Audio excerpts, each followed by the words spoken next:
ও মা গো, তোরা কি করছিস তাহা? সারাদিন চাটেই যাস। এত চাটাচাটি করলি কেমা করে হবে ক? হ্যাঁ, এই দুই ভাইয়ের কাণ্ড দেখেন আপনারা, কি করে চাটাচাটি করছে। এই, তুই আবার ঠ্যাং মাথার উপর তুলে নিছিস নাকি রে মিকি? হারে, এ কিসির খাল্লি দেখাচ্ছিস তোরা? কদিনই এতে মানুষের সামনে দেখালি তোদের মান সম্মান তো থাকবি না নে, আমারও চলে যাবি নে। এখন আমি কি করব? এরে থাম রে, হইস রে, খুব হলু তোকে চাটাচাটি। এবার একটু বন্ধ কর না আব্বা, তোরা একটু তাকা ক্যামেরার দিক, একটু থোবরা খান ঘুরা, একটু দেখি চোখ মেলায় তোদের। তাকা না বাপ, এরে বন্ধ কর একটু। আর ঠ্যাংটা আগে নিচে নামাতো, ঠ্যাং আর দেখতে ভাল ঠেকছে না আমার। না, এ কি জ্বালা হইলুক বলেন তিনি আপনারা।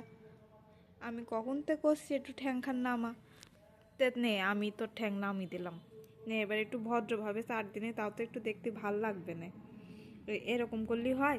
ছোট ভাইটা ঘুমিছে, ঘুম থেকে উঠানির জন্য এখন কি করছিস কদিনই? আল্লাহ ওরে কামড়ায় খাই ফেলিস নিজে নে। ওরে মিকি, একটু ক্যামেরার দিক তাকা না আব্বা। আব্বা একটু তাকা, একটু দেখা না তো চেহারাটা কি।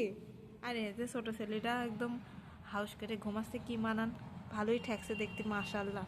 আপনারা কিন্তু মাশাল্লাহ কবেন আমার ছেলের দিকে, ঠিক আছে? না হলে নজর লেগে যাবে না। এটা আমার শাওরির কালাসান, বুঝলেন আপনারা? হ্যাঁ, আর এটা হচ্ছে আমার শাওরির ধলাসান। কি মানান করে ঠ্যাং চাটছে দেখেন। থাক তোকে রে চাটাচাটি আর আমি দেখি জনগণের না দেখাই। ভালো থাকবেন আপনারা। Bye bye.